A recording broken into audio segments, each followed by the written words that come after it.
धूप और छाव की तरह हमारे जीवन में सुख और दुख आते रहते हैं। हमें लगता है कि हमारे जीवन में हजारों दुख है, लेकिन अगर वास्तविकता में देखा जाए, आंखें खोलकर देखा जाए तो जीवन में सिर्फ एक ही दुख होता है। और वह दुख क्या है? इस बोध कहानी के माध्यम से हम समझ जाएंगे कि वह एकमात्र दुख क्या है और उसका समाधान क्या है। तो अपने दुख का निवारण करने के लिए इस कहानी को आखिर तक जरूर सुनें। इससे पहले कि आप इस कहानी में खो जाएं, इस चैनल को सब्सक्राइब जरूर कर ले। तो चलिए कहानी शुरू करते हैं। एक गांव में सबल नाम का एक आदमी रहता था। वह अपने जीवन से बहुत निराश था। उसकी निराशा का कारण यह था कि वह अभी तक कुछ भी नहीं करता था। उसके घर वाले उसे दूसरों का उदाहरण देकर ताने मारते और कहते थे कि वह सब तो कामयाब हो गए और तू यहीं का यहीं रह गया। जब भी वह कहीं बाहर जाता तो लोग उससे पूछते कि तुम क्या कर रहे हो भाई, और उसे यह कहने में बहुत शर्म महसूस होती कि वह अभी कुछ नहीं कर रहा, कुछ करने की कोशिश कर रहा है। धीरे धीरे उसने लोगों से मुंह छिपाना शुरू कर दिया। उसका दुख इतना बड़ा था कि उसको लगता था कि वह धरती पर वह एक बोझ है और उसके बस में कुछ भी करना नहीं है। वह कुछ कर ही नहीं सकता तो जी कर क्या करेगा, उसे मर जाना चाहिए। वह अकेले में बैठकर रोता और भगवान को दोष देता। एक दिन उसने नगर में एक गुरु को देखा जो दुख के ऊपर अपना प्रवचन दे रहे थे। गुरु कह रहे थे कि दुख एक गुरु की तरह होता है जो आपको जीवन के बारे में समझाता है और आपको सही से जीने का तरीका बताता है। आप चाहे तो दुख रूपी गुरु से अपना जीवन सीख सकते हैं या दुख में डूबकर बैठे बैठे रो सकते हैं। सबल भी यह बातें सुन रहा था। जब उपदेश खत्म हुआ तो उसने गुरु से कहा, दुख कुछ सिखाकर नहीं जाता बल्कि पीड़ा देकर जाता है। दुख की पीड़ा अनंत होती है। ऐसा लगता है कि इसके बाद कुछ नहीं मिलने वाला, कुछ नहीं होने वाला, मृत्यु भी उसके सामने कम लगती है। गुरु ने पूछा कि क्या दुख है तुम्हें? सबल ने अपनी सारी परेशानी गुरु को बता दी और कहा कि मेरे दुख का आपके पास कोई समाधान नहीं है।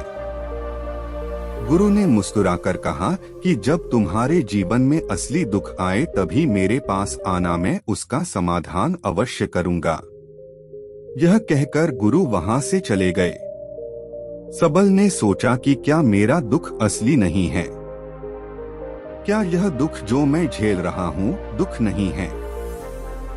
कोई भी मेरे दिल का दर्द नहीं समझता। अरे घर वाले नहीं समझते तो गुरु क्या समझेंगे? अपने दुखों से परेशान होकर सबल ने एक निर्णय लिया कि वह कुछ करके दिखाएगा। उसने एक छोटा सा व्यापार शुरू किया। उसे उसके व्यापार में सफलता नहीं मिल रही थी और उसके घर वाले बहुत खुश थे कि वह कुछ तो प्रयास कर रहा है। धीरे धीरे उसे सफलता मिलने लगी और फिर उसने रफ्तार पकड़ ली और 2 सालों के भीतर ही बड़ा व्यापारी बन गया। अब उसके आसपास काफी लोग थे जो उसे पसंद करते थे, जो उसकी चिंता करते थे, जो उसके कार्यों की सराहना करते थे, प्रशंसा करते थे। उसके माता पिता भी अपने बेटे की प्रशंसा करते करते नहीं थकते थे। उसके मित्रों की संख्या दिन ब दिन बढ़ती जा रही थी और वह बहुत खुश था।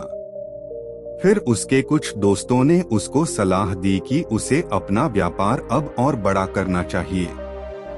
जब वह बड़ा व्यापारी बनकर इतना खुश है तो सोचो, अगर तुम इस नगर के, इस राज्य के सबसे बड़े व्यापारी हो जाओगे तो कितना सुख होगा।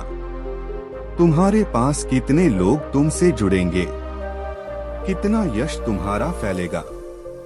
स्वयं राजा भी तुम्हारी तारीफ करेंगे और जरूरत पड़ने पर तुमसे ही धन उधार लेंगे। यह बात तो सबल के मन में बैठ गई और अब वो और ज्यादा मेहनत करने लगा। लेकिन यह सब कुछ उसे बहुत जल्दी चाहिए था। ज्यादा समय इसमें वह बर्बाद नहीं करना चाहता था, इसलिए उसने कुछ ऐसे काम किए जो उचित नहीं थे। उसने बहुत बड़ी मात्रा में धन उधार ले लिया और वह यहीं पर नहीं रुका। ज्यादा मुनाफा कमाने के चक्कर में उसने अपनी माल की गुणवत्ता खराब कर दी। उसके मित्र उसे जैसा कहते थे वह वैसा ही करता रहा। दूसरे व्यापारियों के खिलाफ षड्यंत्र भी रचना उसने शुरू कर दिए। अब उसके जीवन का सुकून कहीं चला गया था। उसे अब रातों में नींद नहीं आती थी, वह हमेशा कुछ उधेड़-बुन लगा रहता था। सुख साधन की सारी वस्तुएं होने के बाद भी उसे किसी चीज में सुख नहीं मिल रहा था।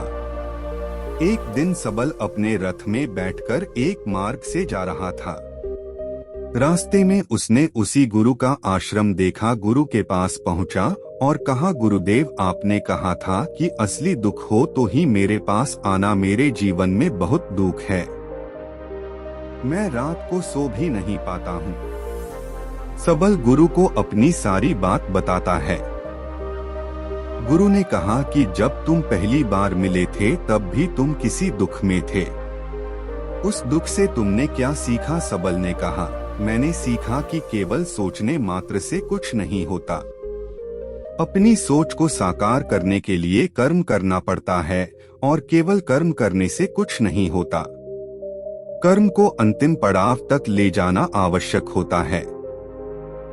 चाहे रास्ते में कितनी भी बाधाएं आई, कितनी भी निराशा है, चाहे ऐसा क्यों ना लगे कि अब कुछ नहीं होगा, तब भी यह मानकर कि जो कार्य में कर रहा हूँ मैं इसमें सफल होकर ही रहूंगा, कर्म करना चाहिए। लोग केवल सफल आदमी को ही महत्व देते हैं, बाकी चाहे कोई कितना भी अच्छा क्यों ना हो, इस दुनिया के लिए वह बोझ ही कहलाता है। गुरु मुस्कुराए, जब तुम्हारे जीवन में असली दुख आए तब मेरे पास आना, मैं उसका समाधान अवश्य करूंगा। तब फिर से आश्चर्यचकित हो गया कि यह दुख के असली दुख नहीं है। असली दुख और होता क्या है, लेकिन उसने कुछ नहीं बोला। सबल ने गुरु को एक घड़ा भेंट किया जो सोने के सिक्कों से भरा था। घड़े को देखकर गुरु ने कहा कि इस घड़े को वहां उस पेड़ के नीचे गड्ढा खोदकर दबा दो कि यह मेरे किसी काम का नहीं है। सबल ने ऐसा ही किया और वहां से चला गया। धीरे धीरे सबल को व्यापार में घाटा होने लगा। उसकी धन संपदा धीरे धीरे घटने लगी और एक ऐसा समय आया जब उसके ऊपर बहुत कर्जा हो गया था, लेकिन वह निश्चिंता, क्योंकि कर्जा उसके मित्रों द्वारा ही उसे दिया गया था। वह सोचता था कि उसके मित्र उसके बुरे समय में उसका साथ देंगे, पर ऐसा कुछ नहीं हुआ। सबसे पहले उसके मित्रों ने अपना उधार धन उससे मांगना शुरू कर दिया। ना देने पर जान से मारने की धमकी तक दी। उसके शुभचिंतक, उसके चाहने वाले सब उससे दूर होते चले गए। उसके पिता उसकी गलतियों को उसे गिनवाने लगा। उसकी सारी संपत्ति नीलाम हो गई। उसके पास कुछ नहीं बचा। वह सड़क पर आ गया। उसने अपने पिता से सहायता मांगी। पिता ने कहा कि मेरे पास तो यह थोड़ी सी संपत्ति है, अगर मैं तुम्हें यह दे दूं तो मैं तुम्हारी माँ को कहाँ रखूंगा? हमारा सहारा यही संपत्ति है। बेटा, उसके जीवन में बहुत गहरा, उसके आसपास कोई भी ऐसा नहीं था जो उसे संभाल सके। इस धोखे की वजह से वह टूट गया। उसे लगता था कि जीने का कोई मतलब नहीं है, मृत्यु ही यह एकमात्र सहारा है। वह मरने के लिए एक नदी की तरफ जा ही रहा था। तभी रास्ते में उसे याद आया कि गुरु ने कहा था कि जब उसके जीवन में असली दुख आए तो वो उनके पास आए और वह उसके दुख का समाधान कर देंगे। सबल गुरु के पास गया और उसने गुरु को सारी बात बताई और कहा कि मेरे दुख का समाधान कीजिए। गुरुदेव, गुरु ने कहा कि जब तुम्हारे जीवन में असली दुख आए तभी मेरे पास आना, मैं उसका समाधान अवश्य कर दूंगा। सबल ने कहा कि असली दुख क्या होता है? ये असली दुख गुरुदेव, क्या अब मेरे जीवन में जो घट रहा है वह दुख नहीं है? गुरु ने कहा कि पहले यह बताओ कि तुमने अपने दुख से क्या सीखा है। सब ने कहा कि जो लोग तुम्हारी तरक्की के पीछे पीछे तुम्हारे साथ आए हैं वह तुम्हें धोखा देंगे, क्योंकि तुम्हारे बुरे समय में वह तुम्हारा साथ नहीं देंगे बल्कि तुम्हारा फायदा उठाएंगे। भरोसा केवल उन्हीं लोगों पर करना चाहिए जो तुम्हारे बुरे समय में, असफलता के समय में तुम्हारे साथ खड़े रहे हो, और ऐसे लोग बहुत कम ही देखने को मिलते हैं। गुरुदेव जिन्हें मिलते हैं उन्हें हमेशा उनकी कदर करनी चाहिए। कभी किसी के खिलाफ षड्यंत्र नहीं करना चाहिए। ईमानदारी और धैर्य के साथ काम करना चाहिए। लालच नहीं करना चाहिए। गुरु ने पेड़ के नीचे गड्ढा खोदकर घड़ा निकाला जिसमें सोने के सिक्के भरे थे, और वह घड़ा सबल को दे दिया और कहा कि जब असली दुख आए तभी मेरे पास आना। सबल को उस घड़े से थोड़ी उम्मीद मिली। उसने गुरु को प्रणाम किया, धन्यवाद किया और वह घड़ा लेकर चला गया। उस दिन से उसने दोबारा व्यापार शुरू किया और अब वो छोटा सा व्यापारी बनकर भी खुश था और ईमानदारी से काम करते करते वह फिर से एक बड़ा व्यापारी बन गया। हालांकि इसमें उसे अब कुछ समय लगा, लेकिन अब खुश था। उसका जीवन खुशियों से भरा था। लेकिन आप कितने अच्छे हैं, कितना ही अच्छा काम करते हैं, दान करते हैं, पुण्य करते हैं, लोगों की मदद करते हैं। जीवन में दुख सबके आता है, तो सबल के जीवन में भी फिर से दुख आया। उसके माता पिता की मृत्यु हो गई।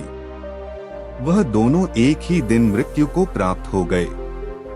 संभल अपने माता पिता से बहुत प्रेम करता था, इसीलिए उसे बहुत गहरा आघात लगा। वो उन्हें शमशान ले गया।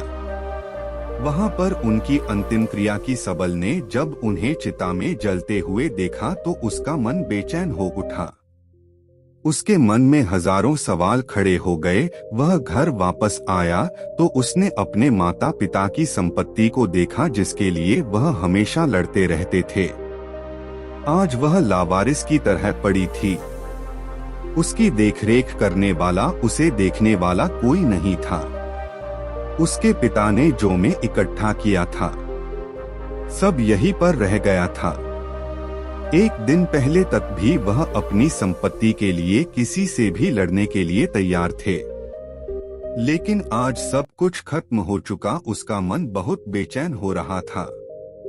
लग रहा था जैसे कुछ खाली है, कुछ अकेलापन सा है, कुछ समझ नहीं आ रहा। इसीलिए वह गुरु के पास पहुंचा। गुरु ने सबल को देखते ही कहा कि क्या कोई दुख है? सबल ने कहा कि जीवन में वैसे तो कोई दुख नहीं है गुरुदेव, सब ठीक ही है, सब सुखी हैं।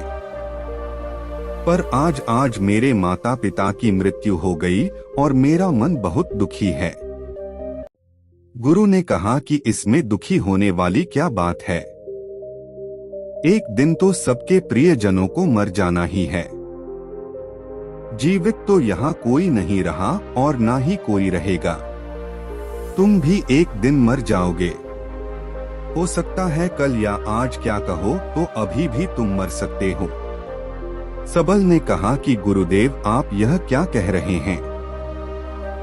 मैं भी मर जाऊंगा। अरे मैं तो अभी जवान हूँ। गुरु ने कहा कि प्यारे, इस भ्रम में मत जीना कि मृत्यु बूढ़ों को ही आती है। बूढ़ों के सामने जवान भी मर जाते हैं, बच्चे मर जाते हैं। मृत्यु का किसी की उम्र से कोई लेना देना नहीं है। गुरु के मुख से यह बातें सुनकर सबल वहां से चुपचाप चला गया और उसका मन जैसे बेचैन हो गया था। वह कुछ खालीपन सा महसूस कर रहा था। दिन रात वह अपने बारे में ही सोचता रहता है कि वह क्या कर रहा है, वो क्या है, क्यों है, कैसी है, हम क्या हैं, हम क्या करने आए हैं। यहाँ पर क्या बस चीजों का उपभोग करना और मर जाना ही जीवन का असली मतलब होता है? उसे कोई जवाब नहीं मिल रहा था और उसका दुख बढ़ता ही जा रहा था। कुछ दिन बाद वह वापस उसी गुरु के पास पहुंचा और गुरु को सारी बात बता दी। गुरु मुस्कुराए और गुरु ने कहा कि आज पहली बार तुम्हारे जीवन में असली दुख उत्पन्न हुआ है। वास्तव में यही है जो दुख कहलाने लायक है कि हमें पता ही नहीं है कि हम क्या कर रहे हैं, क्यों हैं, कैसे हैं, कौन हैं हम और हमें क्या करना है। सबल ने कहा, गुरुदेव मेरे दुख का समाधान कीजिए। गुरु ने कहा कि हम सब अपने जीवन भर क्या इकट्ठा करते रहते हैं। सबल ने कहा कि गुरुदेव सभी लोग धन संपत्ति मान सम्मान प्रेम परिवार मित्र शत्रु पद प्रतिष्ठा इकट्ठा करते रहते हैं। गुरु ने कहा कि क्या इनमें से कुछ भी इकट्ठा करके हम अपने साथ ले जा सकते हैं। सबल ने कहा कि नहीं गुरुदेव, इनमें से तो कुछ भी साथ ले जाते। मेरे माता पिता के साथ भी कुछ नहीं गया, सब तो यहीं पर छूट गया। गुरु ने कहा, ध्यान से समझना, इस दुनिया में हम जिसे इकट्ठा करते ही नहीं सभी चीजों को देखते हैं, लेकिन उसे देखते ही नहीं जिसे हमें इकट्ठा करना है, वह है हम खुद। हमें इस दुनिया में अपने आप को ही इकट्ठा करना है ताकि जब हमारी मृत्यु हो तब हम एक हो सके और अपने आप को पहचान सके।